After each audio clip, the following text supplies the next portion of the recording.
Welcome to my YouTube channel. आज हम नागरिकता के एक नए पड़ाव की ओर चल रहे हैं।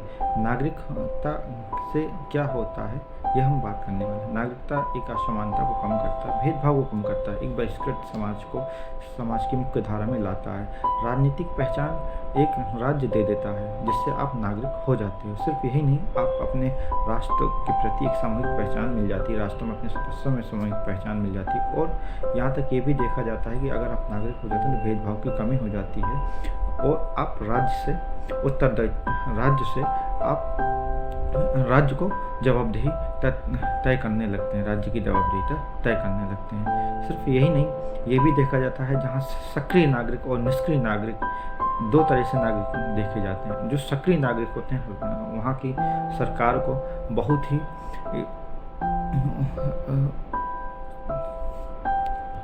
जहाँ भी सक्रिय नागरिक होते हैं वहाँ सरकारें की उत्तरदायित्व, भ्रष्टाचार की कमी तथा प्रशासन की निरंकुशता में कमी आ जाती है।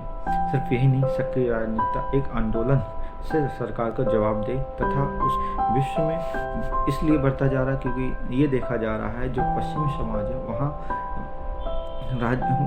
उदासीनता, मतदाताओं की उदासीनता, उसमें पार्टी जो हिस्सेदारी है किसी भी लेने के लिए हिस्सेदारी में कमी और प्रशासन और राज्य की जवाबदेहिता में कमी आ रही है।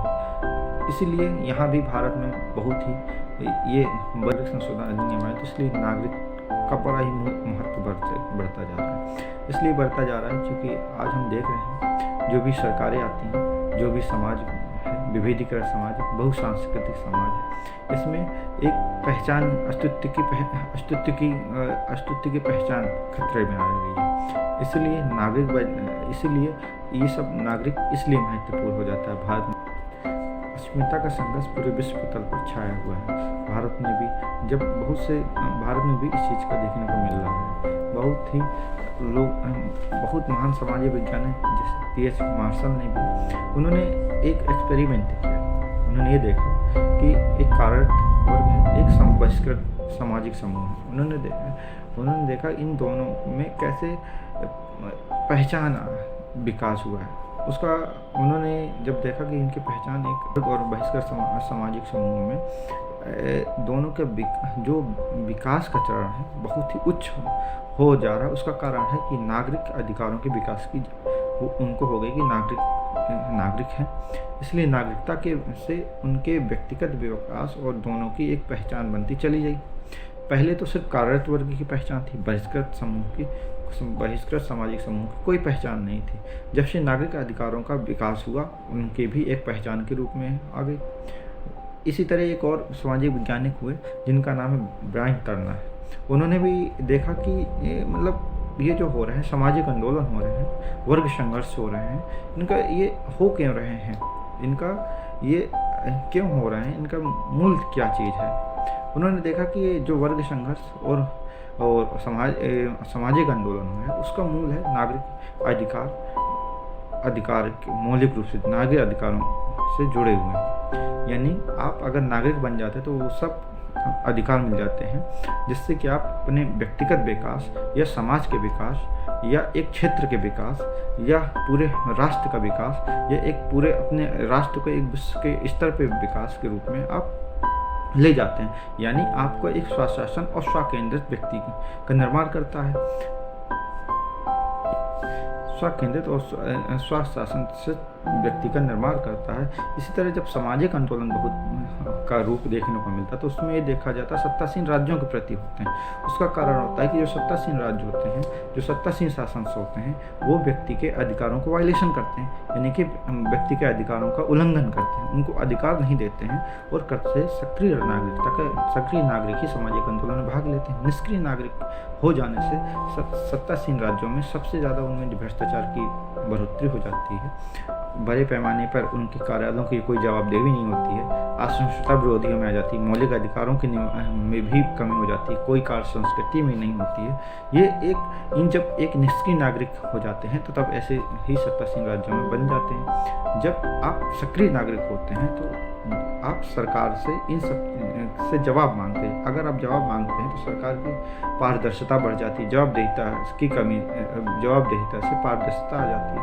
और सिर्फ आप अपने मौलिक अधिकारों से, सरकार जो आपका मौलिक अधिकार जो आपको दिए गए हैं, उन मूल अधिकारों से आपको सरकार वंचित नहीं करती है जब आप सक्रिय नागरिक के रूप में होते हैं।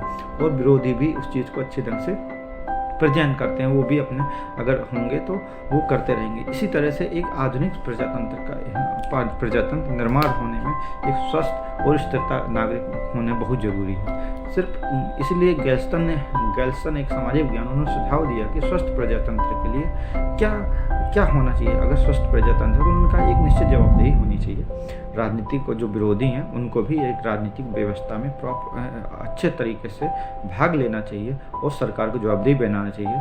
स्वतः जब आप सक्रिय नागरिक हो जाएंगे तो आप स्वतः विरोध करेंगे, अपनी आर्थिक मांगों या सामाजिक मांगों या ऐसे क्षेत्र जहाँ से आपको बहिष्कृत करता है उसकी मांगों को आप आगे लेके आएंगे और व्यक्तिगत जिम्मेदारी निभाएंगे। और व्यक्तिगत जिम्मेदारी आपको निभानी चाहिए अगर आप सक्रिय नागरिक में हो जाते हैं। और यही ही एक नागरिक विकास का चरण बोलते हैं।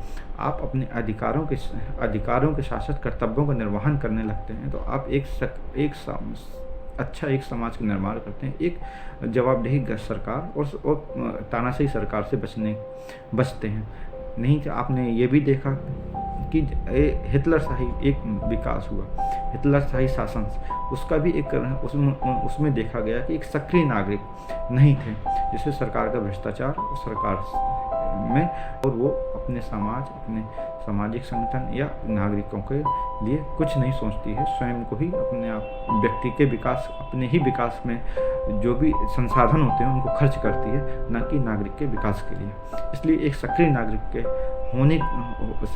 होना एक राष्ट्र के लिए बहुत जरूरी है। राष्ट्र इससे एक संप्रभु राष्ट्र भी बनता है सिर्फ, और अंदर से मजबूत होता है, जिससे अखंड बोलते हैं, अखंड भारत जिसे बोलते हैं। और यह अखंड भारत, ये तो एक भारत के रूप में हो गया, ये राष्ट्र के रूप में हो गया, राष्ट्र सशक्त राष्ट्र हो गया। Thank you for watching.